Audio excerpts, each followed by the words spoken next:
o novo advogado, o jovem advogado, né?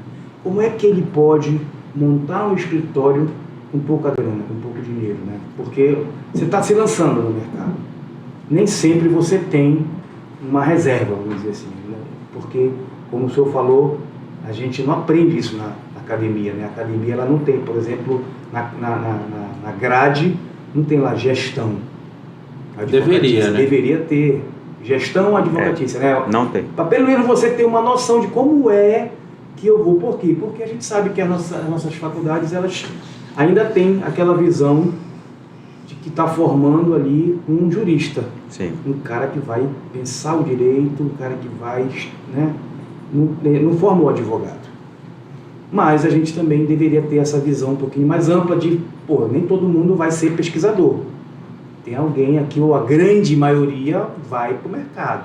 Então, como é que esse cara vai administrar, na verdade? Então, como é que seria isso, você sabe? Como é que montar um escritório com pouca grana? Assim, Cláudio, hoje a jovem advocacia tem uma opção que eu não tinha na minha época. Então, eu me formei, fui trabalhar em um grande escritório. Que era o caminho de todo mundo na nossa época. Que era o caminho. Você pegar a carteira da OAB, né? No caso da minha família, não tem um advogado. Tá? Não tive um terreno pavimentado para poder suceder. Né? Comecei do zero. Eu fui para um escritório de grande porte, porque naquela época, você pegar a carteira e cair na advocacia plena e autônoma, era muito difícil. Com certeza. Por quê? Porque para você, para uma advocacia autônoma, você tinha que montar a estrutura. Alugar uma boa sala, né? Ter todo o custo de criar identidade visual. Sim. Você paga. Hoje é mais fácil, porque hoje você tem serviço mais barato, mas antigamente você ia contratar um publicitário para você criar uma logo, uma gráfica, fazer a gráfica toda com o seu material. Isso. Hoje eu sei que tem serviço que você cria toda a identidade visual a um custo muito mais barato. Sim. Mas naquela época eu lembro que você pagar um publicitário para criar a sua identidade, fazer seu material timbrado, né, petição, pasta, envelope, era um custo alto. Então, o custo de estrutura, você está falando aí de aluguel, né, de energia, de IPTU, era quase impensável, né, para quem, como eu, que não tinha ali recursos iniciais, arcar com esse custo de uma advocacia autônoma. Mas hoje, nós temos algo que não tinha naquela época. Nós temos espaço de coworking. Você pega em São Paulo, é a porta de entrada da carreira. Você tem a estrutura toda, você tem hoje o domicílio, né, financeiro para você receber correspondências, fora que não tem que ir para sua casa, né? E você tem ali toda uma estrutura que basicamente é aquela estrutura de um escritório autônomo, mas compartilhado, num custo muito menor. Eu percebi uma certa resistência inicial da advocacia em particular quanto ao uso dos espaços corporativos. Mas isso, eu diria que nos últimos 3 anos já quebrou bastante. Daqui a 3 anos isso vai ser absolutamente natural. Eu tenho colegas hoje que têm 10, 20 anos de advocacia e não querem montar a estrutura própria de escritório.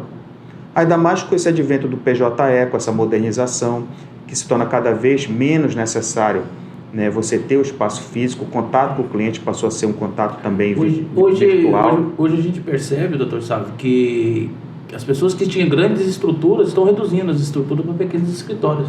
Então, é interessante. Estão reduzindo em vários aspectos, né?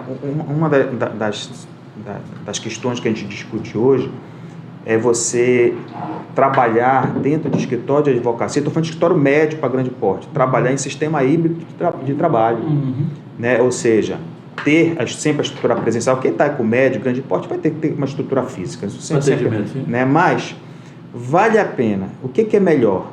Eu colocar uma grande equipe trabalhando, né, dentro de uma estrutura, dentro de um horário, ali sendo obrigado a estar ali fazendo a produção, ou é melhor eu deixar uma liberdade e cobrar mais a produção? Porque, como a gente está falando de um trabalho intelectual, a gente sabe que às vezes a gente se sente muito melhor terminando uma peça em casa, para poder estar com a cabeça boa, livre, desimpedida, produzir melhor do que estar dentro do escritório naquele burburinho, naquela agitação, né? naquela tensão sempre naquela dividida, tensão, né? Então, hoje, os escritórios, tem a ver com essa redução, estão repensando a forma de lidar com o horário dos advogados, da equipe que tá trabalhando. Isso tem reduzido, né, com as reuniões cada vez mais virtuais, né, e com essa possibilidade de você exercer uma advocacia plena de casa. Você faz agora audiência de casa, você faz reunião com o cliente de casa. Até o fundo agora tu muda, né? Você peticiona de casa, não tem mais que mandar o estagiário, né, 7h30 da noite para o fórum fazer o protocolo. Então, é toda uma forma nova de se reorganizar para gerir